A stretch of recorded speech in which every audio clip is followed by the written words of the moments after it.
সুপ্রিয় দর্শক মণ্ডলী, সবাইকে ঈদের শুভেচ্ছা জানিয়ে শুরু করছি আমাদের আজকের ইউনিভার্সাল মেডিকেল কলেজ হাসপাতাল প্রেজেন্টস স্বাস্থ্য বিষয়ক বিশেষ অনুষ্ঠান হেলথ টক। বরাবরের মতোই আমি সাথে আছি ডক্টর টিআর পিতামা। স্টুডিওতে উপস্থিত আছেন সুনামধন্য চিকিৎসক doctor Ashish Kumar Chakraborty, managing director universal medical college হাসপাতাল। স্যার, আপনাকে স্বাগতম জানাচ্ছি আমাদের আজকের অনুষ্ঠানে। কেমন আছেন স্যার? হ্যাঁ, ভালো আছি। আপনাকেও ধন্যবাদ এবং সকল দর্শক শ্রোতাকে জানাই পবিত্র ঈদ উল ফিতরের শুভেচ্ছা।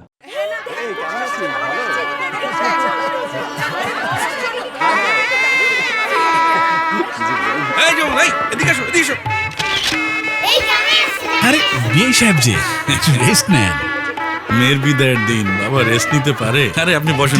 ঠিক আছে। এই না না না, তুই টেনশন করিস না মা।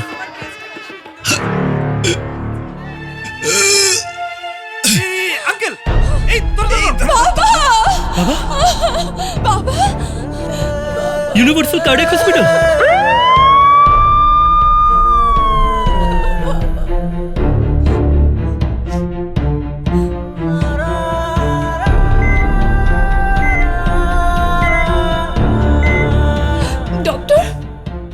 আপনার বাবার কি আগে কখনো বুকে ব্যথা হয়েছে? মাঝে মাঝে করতো, কিন্তু গ্যাসের ব্যথা মনে করে খুব একটা গুরুত্ব দিত না। বুকে ব্যথা কখনোই অবহেলা নয়। আপনার বাবার হার্ট অ্যাটাক হয়েছে, এনজিওগ্রাম লাগবে। আপনার বাবার এ দুটো ব্লক ধরা পড়েছে, ওনার রিং পরাতে হবে। ডক্টর, আপনার যেটা ভালো মনে হয় প্লিজ আপনি ওইটাই করেন।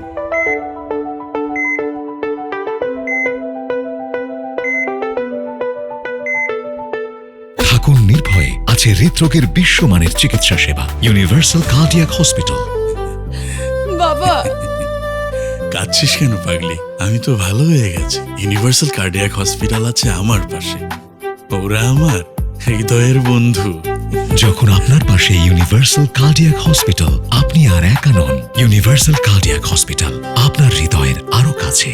বাংলাদেশের স্বাস্থ্য খাতে বেসরকারি হাসপাতালসমূহের ভূমিকা কি?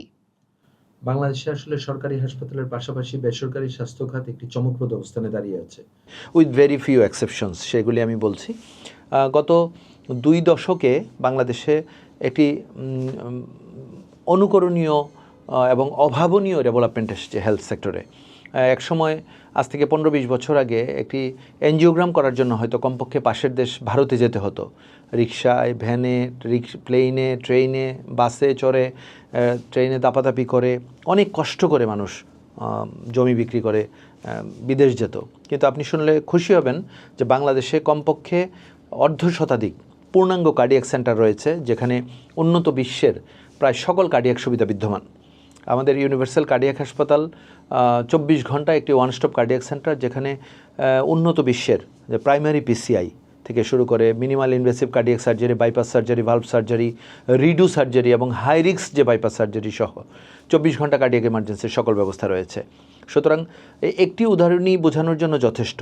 এছাড়াও রোগ নির্ণয় ব্যবস্থায় অনেক উন্নত বিশ্বের যন্ত্রপাতি এখন আমাদের দেশে বিদ্যমান।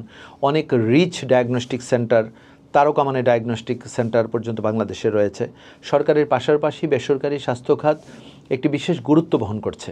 বাংলাদেশের স্বাস্থ্যসেবায় প্রায় 66% স্বাস্থ্যসেবা কিন্তু বেসরকারি স্বাস্থ্য খাত দিয়ে আসছে। সরকারের একার পক্ষে 18 কোটি মানুষের জনস্বাস্থ্য নিয়ন্ত্রণ করা 1 কোটি সম্ভব নয়, তাই বেসরকারি উদ্যোক্তাদের জন্ম।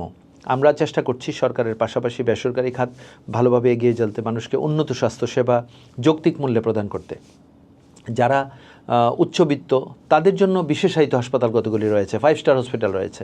ইউনিভার্সাল মেডিকেল কলেজ হাসপাতাল মধ্যবিত্ত, উচ্চ মধ্যবিত্ত, কিংবা যদি কেউ বিশেষ পছন্দে অনেক উচ্চবিত্ত মানুষও আসতে চায়, যে কোনো লেভেলের মানুষকে কিন্তু আমরা সার্ভিস দিতে পারি এবং আমরা সক্ষমতা রয়েছে। বাট আমরা মূলত মধ্যবিত্তের জন্য আমাদের ইউনিভার্সাল মেডিকেল কলেজ হাসপাতালকে ডেডিকেট করতে চাই। কারণ এই যে প্রায় 85% জনগোষ্ঠী মধ্যবিত্ত, তারা আইদার 5 স্টার হসপিটালেও যেতে পারে না, আবার ঢাকা মেডিকেল কলেজের বারান্দায়ও যেতে পারে না, একটা লোকলজ্জার ভয় থাকে। তাদের জন্য ইউনিভার্সাল মেডিকেল কলেজ হাসপাতাল একটি অপার সম্ভাবনার জায়গা বলে আমি মনে করি, আমি বিশ্বাস করি। সেই লক্ষ্যে আমরা কাজ করে যাচ্ছি। আর কিছু নেতিবাচক বিষয় রয়েছে। আমি মাননীয় স্বাস্থ্যমন্ত্রী আমাদের যে নতুন এসেছেন তাকে ধন্যবাদ জানাই যে উনি সরেজমিনে বিভিন্ন হাসপাতাল পদক্ষেপ যাচ্ছেন এবং পর্যবেক্ষণ করছেন এবং গিয়ে যে সেখানে যে অব্যবস্থাপনা দেখছেন এবং তারও কিছু উনি তাৎক্ষণিক অ্যাকশন নিচ্ছেন। ব্যাঙের ছাতার মতো পাড়ায় মহল্লায় গলিতে অলিতে নিচে পুরীর সিঙ্গারার দোকান, উপরে জুতার দোকান, তিনতলায় ডায়াগনস্টিক সেন্টার, এগুলি হতে পারে না। এরা এইরকম সেন্টারগুলি স্বাস্থ্যসেবার মানকে প্রশ্নবিদ্ধ করছে।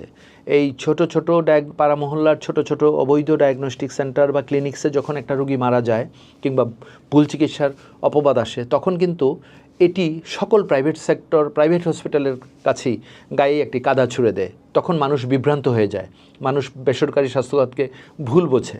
কিন্তু আমি জনগণের উদ্দেশ্যে বলবো, জনগণ এখন অনেক সচেতন, গণমাধ্যমকেও ভূমিকা পালন করতে হবে যে প্রতিষ্ঠানগুলিতে জীবন বাঁচানোর সকল আয়োজন রয়েছে, মানুষ যেন তার অসুখে বা জরুরি অবস্থায় এই ধরনের স্বাস্থ্য সেবা প্রতিষ্ঠানে যায়। আপনি দেখবেন অনেক রোগী কিন্তু বুকে ব্যথা নিয়ে এমন একটা হাসপাতালে গিয়েছে যেখানে তাকে গ্যাসের ব্যথা মনে করে ট্রিটমেন্ট করছে, কোনো কার্ডিওলজিস্ট নাই, কোনো ফ্যাসিলিটিস নাই। দেখা গেল যখন অনেকটা সময় নষ্ট করে আমার কাছে আসছে, আমার এখানে 24 ঘন্টা জির ক্যাথল্যাব এবং 24 ঘন্টা ইন্টারভেনশনাল কার্ডিওলজিস্ট থাকা সত্ত্বেও আমরা হয়তো অনেক সময় এই পেশেন্টটাকে সার্ভিস দিতে পারছি না। কারণ কার্ডিয়াক ডিজিজগুলিতে বা হার্টের অসুখে এক সময় গুরুত্বপূর্ণ বিষয়। 90 minute is a golden hour. এই সময়ের মধ্যে যদি রোগী আমার কাছে আসতে পারে তাহলে কিন্তু তাকে উন্নত বিশ্বের স্বাস্থ্যসেবা প্রদান আমরা করতে পারি। সুতরাং এই সক্ষমতা রয়েছে। সুতরাং সরকারের নজরদারি বাড়াতে হবে। যারা বেসরকারি স্বাস্থ্যখাত রিয়েলি দেশের মানুষের কল্যাণে কাজ করে যাচ্ছে তাদেরকে যেমন প্রণোদনা দিতে হবে, তেমনি যারা অবৈধভাবে কাজ করছে, যারা লাইসেন্স নবায়ন করছে না, যারা যা ইচ্ছা তা করছে, নিম্নমানের রিয়েজেন্ট দিয়ে, এক্সপায়ার্ড ডেট রিয়েজেন্ট দিয়ে পরীক্ষা করছে কিংবা রোগীদেরকে সর্বশান্ত করছে, তাদের বিরুদ্ধে ব্যবস্থা গ্রহণ করতে হবে। দর্শক, আপনারা জানতে পারলেন কিভাবে সরকারি খাতের পাশাপাশি বেসরকারি খাতগুলোর মধ্যে ইউনিভার্সাল মেডিকেল কলেজ হাসপাতাল কিভাবে তাদের সুনামের সাথে তাদের কার্যক্রম পরিচালনা করে যাচ্ছে। একটু তাড়াতাড়ি জান না ভাই। এক রাজা খুব অসুস্থ, রাজকন্যা কোথাও চিকিৎসা পেল না, সবাই তাকে ফিরিয়ে দিল। রাজকন্যা রাজাকে নিয়ে এলো ইউনিভার্সাল হাসপাতালে। আমার বাবা মা দিন রাত এভাবেই কাটে। বিশ্বাস হলো না তোমার? দাঁড়াও দেখাচ্ছি। ওই দেখো, জানো বাবা মাকে আমি কাছেই পাই না, দুজনকে খুব মিস করি। কিন্তু ওরা যে সুপার হিরোদের অনেক দায়িত্ব। কি বললে? আমি অনেক একা? আরে না, তুমি তো আছো। এমন নিবেদিত প্রাণ একঝাঁক সুপার হিরো ডাক্তার, নার্স এবং আধুনিক সব যন্ত্রপাতি নিয়ে universal medical college and hospital দিনরাত 24 ঘন্টায় নিয়োজিত আছে আপনার সেবায়। ওরে দুষ্টটা, এখনো ঘুমাওনি? না। কি ইমার্জেন্সি? এখনই আসছি। তখনই কেউ দেয় হাত বাড়িয়ে। Universal medical college and hospital, চাই হাসি মুখ সবার। স্যার, দর্শকদের উদ্দেশ্যে একজন চিকিৎসক হিসেবে আপনার বিশেষ স্বাস্থ্য বার্তা কি? আমি দর্শকদের উদ্দেশ্যে যে কথাটি বলতে চাই, একজন চিকিৎসক হিসেবে, প্রশাসক হিসেবে না, আপনারা নিয়মিত স্বাস্থ্য পরীক্ষা করুন, আপনারা স্বাস্থ্য সচেতন হন। বিদেশে মানুষ কিন্তু স্বাস্থ্য পরীক্ষা বাধ্যতামূলক। সুতরাং এই দেশের মানুষ শুধুমাত্র অসুখ হলে ডাক্তারের কাছে যায় বা টেস্ট করে। আমি বলবো যে আপনারা বছরে কমপক্ষে 2 বার স্বাস্থ্য পরীক্ষা করুন, নিয়মিত হাঁটাচলা করুন, সুস্থ স্বাভাবিক খাদ্যাভ্যাস গড়ে তুলুন। আমাদের যে শাকসবজি ফলমূল আছে এবং আমাদের যে সুষম খাদ্য বলতে যা বোঝায় সেটিকে ফলো করুন। এই যে জাঙ্ক ফুড, এখন যে বিভিন্ন অ্যাপসের মাধ্যমে আমি দেখি যে একটি পরিবার পুরোটাই হয়তো ফুড পান্ডায় অর্ডার দিয়ে সকাল দুপুর রাত খাওয়া দাওয়া করছে। এগুলিকে বাদ দিয়ে একদম স্বাস্থ্যসম্মত খাবার খান এবং স্থূলতা পরিহার করুন।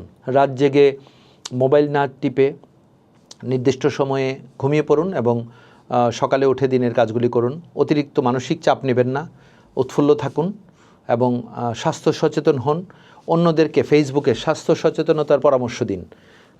তাহলে আশা করব যে আপনারা সুস্থ থাকবেন অনেক দিন। ধন্যবাদ স্যার আপনার সুন্দর পরামর্শের জন্য। সুপ্রিয় দর্শক, ইউনিভার্সাল মেডিকেল কলেজ হাসপাতাল নিবেদিত হেলথ টক অনুষ্ঠানটি দেখার জন্য আপনাদেরকেও ধন্যবাদ এবং ঈদ মোবারক সবাইকে।